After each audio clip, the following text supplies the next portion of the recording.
સંચાલકોએ એક દિવસની હડતાળ પાડી કલેક્ટરને આવેદનપત્ર આપ્યું. ભરૂચ અને અંકલેશ્વર પ્રી સ્કૂલના સંચાલકોએ એક દિવસીય હડતાળ રાખી તેમને વિવિધ માંગણીઓ અંગે જિલ્લા કલેક્ટરને આવેદનપત્ર આપી બીયુ પરમેશ ભાડા કરાર સહિતના મુદ્દે રજૂઆતો કરવામાં આવી હતી. એક દિવસની હડતાળ પાડી રજૂઆતો કરાઈ છે.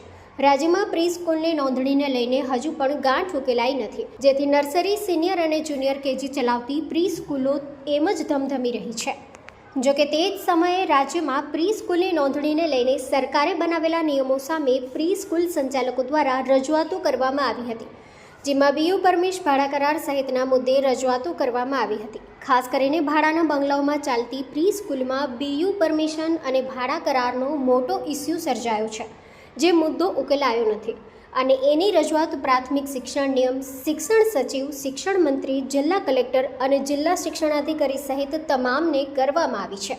પરંતુ આ મામલે હજુ કોઈ નિરાકરણ નહીં આવતા હવે પ્રી સ્કૂલના સંચાલકો સરકારને ભાડા કરાર બીયુ મામલે યોગ્ય નિર્ણય કરવા પ્રદર્શન કરાયું હતું. ભરૂચ જિલ્લા કલેક્ટરને આવેદનપત્ર અપાયું હતું, જેમાં પ્રી સ્કૂલ એસોસિએશન ગુજરાતના આદેશ મુજબ ભરૂચ અને અંકલેશ્વરની અંદાજિત 30થી 35 પ્રી સ્કૂલના સંચાલકોએ ભરૂચ કલેક્ટર કચેરી પહોંચી શાંતિપૂર્વક પ્રદર્શન યોજી જિલ્લા કલેક્ટરને આવેદનપત્ર આપ્યું હતું, જેમાં પ્રી સ્કૂલમાં 15 વર્ષના રજિસ્ટર્ડ ભાડા કરારના સ્થાને 11 માસનો નોટરાઇઝ્ડ કરાર મંજૂર કરવામાં આવે, બીયુ પરમિશન માન્ય રાખવામાં આવે અને બીયુ ન હોય તો સ્ટ્રક્ચરલ સ્ટેબિલિટી સર્ટિને પણ માન્ય રાખવા સહિતની અનેક માંગ કરવામાં આવી છે. Reporter Azhar Pathan, Satyaday news, Bharuch.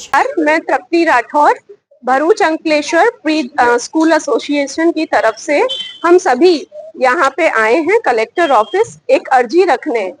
गुजरात सरकार ने बहुत कठोर नियम प्री स्कूल्स पे लागू किए हैं, जैसे कि बीयू परमिशन, 15 साल की लीज एग्रीमेंट, तो और इसके लिए जो टाइम स्पेन हमें अलॉट किया है that is like very short. तो हम सब की एक जाहिर में एक रिक्वेस्ट है गुजरात सरकार से, जिसके लिए हमने माध्यम कलेक्टर श्री को बनाया है कि इसमें हमें थोड़ा रिलैक्सेशन मिला जाए, उनके तरफ से आया जाए।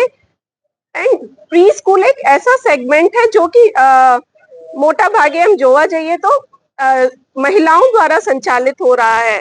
जो हमारे यहाँ पे काम करते हैं, हमारे टीचर्स, सपोर्टिंग स्टाफ, मेजॉरिटी वो भी महिलाएं हैं। तो ये एक बहुत बड़ा सेक्टर है, हमें आत्मनिर्भर जो बना रहा है। अगर इस तरह के हार्श रेगुलेशंस अगर हमारे ऊपर आएंगे तो कहीं ना कहीं बहुत सी शालाएं बंद हो जाएंगी, बहुत सी रोजगार छिनेंगे, बहुत सी महिलाएं वापस अपने किचन तक समेट के रह जाएंगी। तो इसके अगेंस्ट आज हम एक साइलेंट प्रोटेस्ट कर रहे हैं, जिसका सिर्फ और सिर्फ एक ही मकसद है कि इसमें हमें थोड़ी राहत दी जाए। धन्यवाद।